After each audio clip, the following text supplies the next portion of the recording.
हम वैसे तमाम महापुरुषों को याद करना चाहते हैं, जाकर के श्रद्धा सुमन अर्पित करना चाहते हैं। तो सबसे पहले प्रारंभ में पार्टी की ओर से विरासत बचाओ नमन यात्रा नाम से कार्यक्रम हमने तय किया है। विरासत बचाओ नमन यात्रा, यह यात्रा हमारे साथियों ने कई महापुरुषों से जुड़ी हुई धरती का सिलेक्शन किया है। बिहार के विभिन्न जिलों में सब जगह हम लोग जाएंगे और वहाँ उनको याद करेंगे, उनके चरणों में श्रद्धा सुमन अर्पित करेंगे और वहाँ जो लोग होंगे उनसे भी बात करेंगे। जगह जगह पे सभा भी होगी। इस दौरान यात्रा की शुरुआत 28 फरवरी से होगी भितिहरवा से। चंपारण के भितिहरवा से 28 फरवरी से शुरुआत होगी, जहां गांधी जी की कर्म भूमि है। तो सबसे पहले वहां जाकर गांधी जी का नमन करेंगे 28 तारीख को, और उसके बाद वहां से चलते हुए 2 चरण में यात्रा पूरी होगी। प्रथम चरण में 28 फरवरी से शुरू करके 6 मार्च को हम समाप्त करेंगे सिवान जिला में, और भितिहरवा से शुरू करके मुजफ्फरपुर, सीतामढ़ी, मधुबनी, उधर अररिया, सहरसा, मधेपुरा, समस्तीपुर, मुजफ्फरपुर, छपरा होते हुए 6 मार्च को समापन होगा। फिर दूसरे चरण में होली के बाद यात्रा की शुरुआत होगी। होली के बाद हम फिर 15 मार्च से शुरू करेंगे दूसरे चरण की यात्रा, जो पटना से चलते हुए नालंदा, बिहार शरीफ, बरबीघा, शेखपुरा होते हुए, मुंगेर होते हुए भागलपुर, और फिर उधर से जमुई, और जमुई से फिर गया होते हुए औरंगाबाद, रोहतास, भोजपुर, और फिर अरवल में समापन होगा। जगदेव बाबू का जो जन्म स्थल है, जो उनका गांव है, वहाँ यात्रा का समापन होगा। दूसरे चरण मतलब पूरी यात्रा का समापन होगा वहाँ 20 मार्च को। यात्रा का पूरा विवरण, इसको बंटवाना है। हाँ, बंटवाना। पूरा विवरण किस तारीख में हम कहाँ जाएंगे और कौन कौन महापुरुष हैं जिनका हम चरण स्पर्श करेंगे, श्रद्धांजलि अर्पित करेंगे, पूरा विवरण प्रिंटेड फॉर्म में है। आप सब लोगों को इसकी कॉपी अभी दी जा रही है, तो उससे पूरा ब्यौरा यात्रा का आपको मिल जाएगा। विरासत बचाओ नमन यात्रा का कार्यक्रम हमने पार्टी की घोषणा करते हुए उस दिन भी कहा था कि जो पुरानी विरासत है समाजवादियों की, जो जननायक कर्पूरी ठाकुर जी से होते हुए अभी नीतीश जी तक आई विरासत, अब उस विरासत को कहीं फिर से वापस पुरानी स्थिति में लौटाने की जो बात हो रही है, हम उसको बचाएंगे, आगे बढ़ाएंगे। तो इसी मकसद से लोगों के बीच हम जाकर बताएंगे कि क्या है विरासत और कैसे विरासत आज बर्बादी की कगार पे है, और उस विरासत को बचाने के लिए क्या करना चाहिए, लोगों से भी राय लेंगे और अपनी बात भी करेंगे। तो इस रूप में लगभग 25-26 जिला इस यात्रा के दौरान वहाँ हम पहुँचेंगे और फिर इस रूप में कार्यक्रम का समापन होगा। तो मोटे तौर पे कार्यक्रम यही है, विरासत बचाओ नमन यात्रा। समापन 20 तारीख को है, 20 मार्च 20 मार्च को है। ऐसे पूरा है आपके पास, आपको कॉपी इसकी मिल जाएगी। हम ऐसे थोड़ा हम बता देते हैं। देखिए भितिहरवा में हम होंगे 28 तारीख को, फिर मीनापुर मुजफ्फरपुर में शहीद जुब्बा सहनी स्मारक पर होंगे 1 मार्च को। अरे देखेंगे तो पढ़ेंगे कैसे। शहीद रामफल मंडल स्मारक पर होंगे हम बाजपट्टी सीतामढ़ी में 2 मार्च को। बाबू सूरज नारायण सिंह स्मारक पर हम होंगे नरपत नगर मधुबनी में 2 मार्च को। फणीश्वर नाथ रेणु स्मारक औराही हिंगना फॉरबिसगंज अररिया में हम होंगे 3 मार्च को। बीपी मंडल स्मारक मधेपुरा में 4 मार्च को। जन्ना कर्पूरी ठाकुर स्मारक कर्पूरी ग्राम समस्तीपुर में 5 मार्च को। जगलाल चौधरी गरखा सारण 6 मार्च को। और शहीद चंद्रशेखर उर्फ चंदू जी स्मारक सिवान 6 मार्च को। तो प्रथम चरण यह है। दूसरा चरण में 15 मार्च को जब शुरू करेंगे तो लाल सिंह त्यागी स्मारक एकंगर सराय नालंदा 15 मार्च। गुरु सहाय लाल स्मारक बिहार शरीफ नालंदा 15 मार्च। डॉक्टर श्री कृष्ण सिंह स्मारक बरबीघा शेखपुरा 15 मार्च। 16 मार्च को वीर शहीद तिलका मांझी स्मारक भागलपुर। 17 मार्च को जेपी आश्रम जो शेखो दौरा नवादा में है, वहाँ हम जेपी के प्रति श्रद्धांजलि अर्पित करेंगे। और उसी दिन 17 मार्च को ही पर्वत पुरुष दशरथ मांझी स्मारक गहलौर घाटी गया में हम होंगे। 18 मार्च को होंगे डॉक्टर अब्दुल कयूम अंसारी स्मृति, उनकी स्मृति में कार्यक्रम डेहरी औसम में होगा। वही उनका जन्म हुआ है तो वहाँ होगा। और उसी दिन 18 मार्च को शहीद निशांत सिंह स्मारक सासाराम रोहतास में हम होंगे। 19 मार्च को बाबू वीर कुंवर सिंह स्मारक जगदीशपुर भोजपुर में होंगे। उसी दिन 19 मार्च को ही बाबू जगजीवन राम स्मारक चंदवारा भोजपुर में हम होंगे। 20 मार्च को अंतिम दिन शहीद जगदेव प्रसाद जी स्मारक कुर्था अरवल में हम होंगे। तो यही कार्यक्रम है पूरा ब्यौरा कार्यक्रम का। तो अब इस कार्यक्रम के हिसाब से हम लोगों की यात्रा चलेगी। तो यही मुख्य रूप से था। इसकी कॉपी आपको मिल जाएगी। एक चीज़ हम और सिर्फ आपको कहना चाहते हैं इसके अतिरिक्त, मुझको बड़ा मेरा मन काफ़ी दुखी होता है ऐसे दृश्यों को देख करके। अब अलग बात है कि जेडीयू में रहकर हमने बहुत प्रयास किया, अब नीतीश कुमार जी ने ध्यान नहीं दिया, लेकिन आज जो उनकी स्थिति हो गई है, अब नीतीश कुमार जी बिहार के इतने लंबे काल सबसे ज़्यादा दिनों के मुख्यमंत्री, और उनको अपनी मंत्री परिषद के किसी सदस्य के इंतजार में किसी सरकारी कार्यक्रम में 2 घंटा 2.5 घंटा इंतजार करना पड़े, यह देखकर अंदर से मन बहुत दुखी होता है। क्या स्थिति हो गई नीतीश कुमार जी की।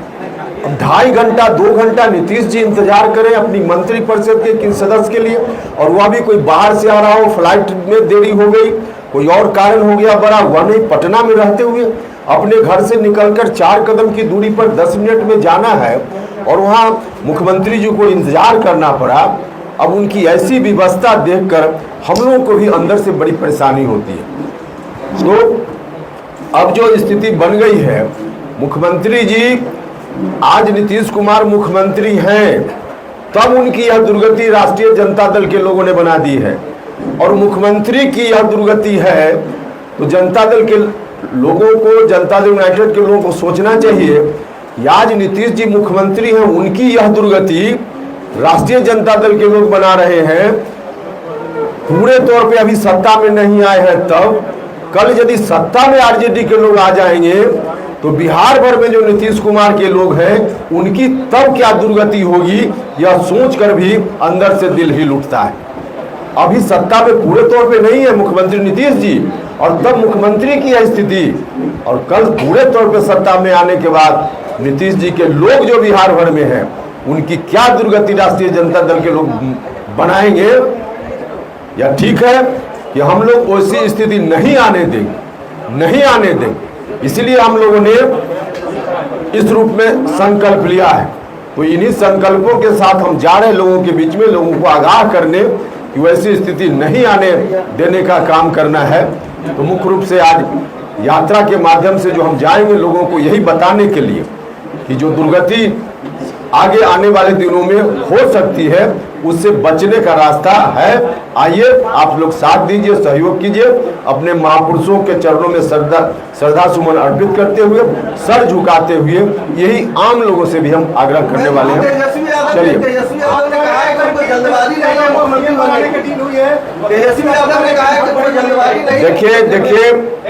देखिए हम जो बोल रहे थे, अब हमारी बातों का असर किस रूप में होता है।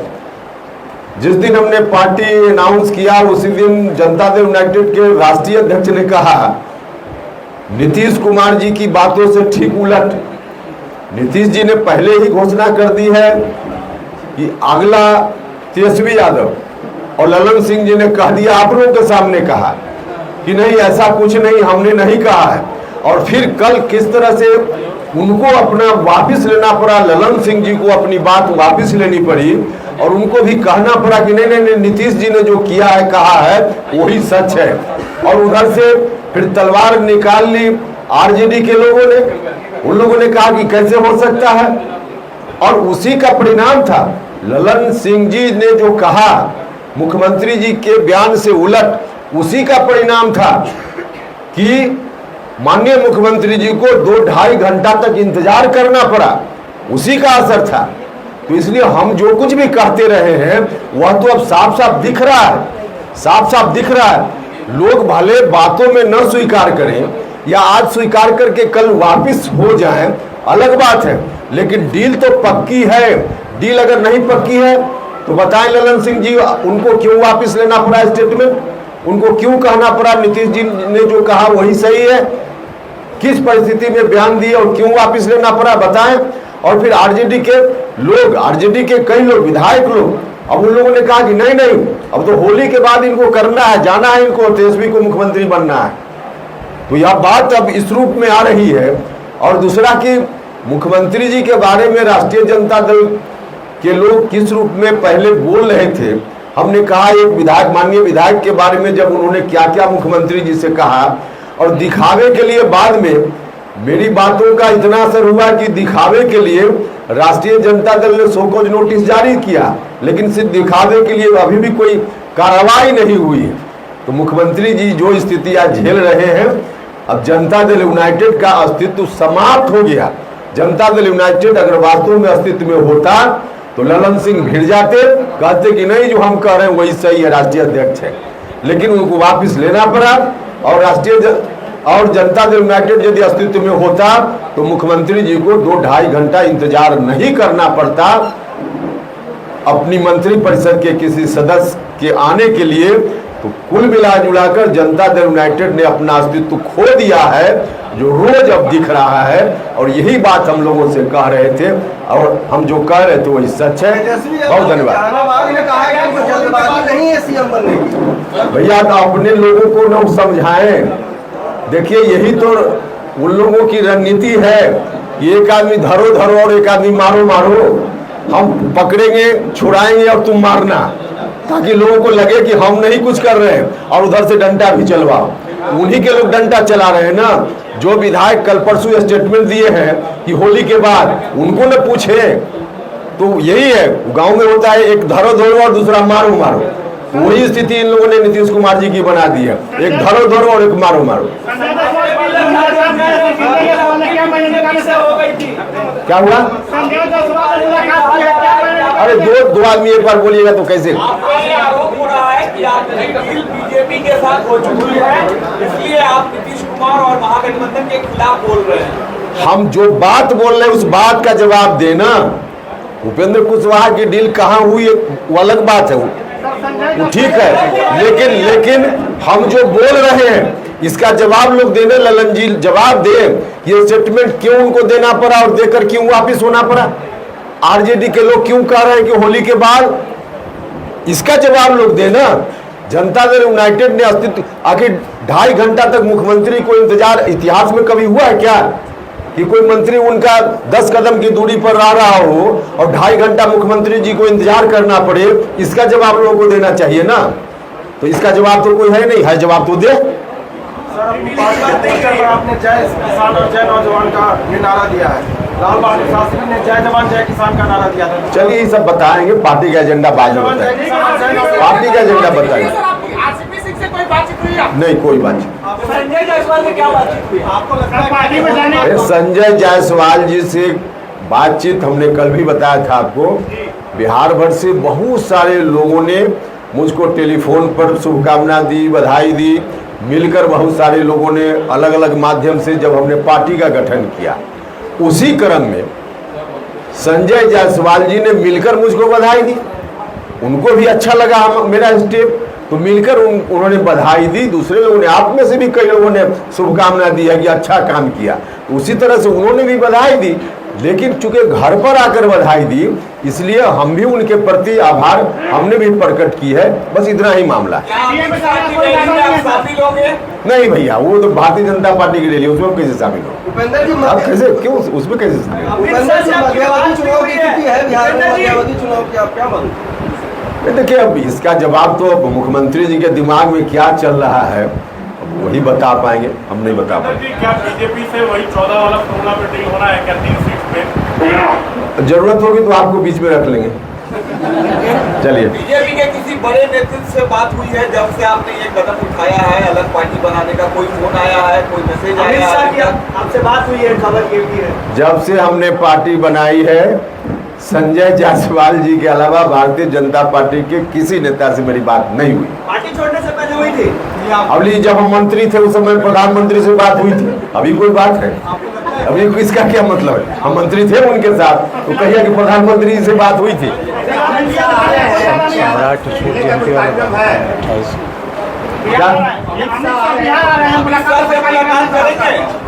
भाई अभी कोई योजना वैसी नहीं है, अभी मिलने का कोई प्रोग्राम ऐसा नहीं है।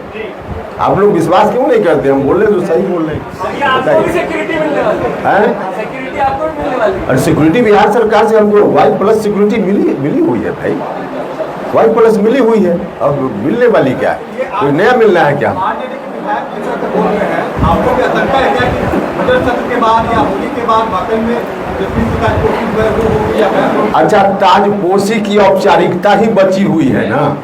सारा दृश्य अगर देख लीजिए तो सिर्फ औपचारिकता बची हुई है ना। बाकी तो किस रूप में डिप्टी सीएम एक्ट कर रहे हैं। मुख्यमंत्री जी कह रहे हैं मंत्री परिषद के विस्तार के बारे में सवाल पूछना हो तो डिप्टी सीएम निर्णय लेंगे। मुख्यमंत्री जी को 2.5 घंटा बैठकर इंतजार करना पड़ता है। तो अब वो लेना न लेना वो औपचारिकता है ना। अब तो उसी रूप में एक्शन हो रहा है। चलिए।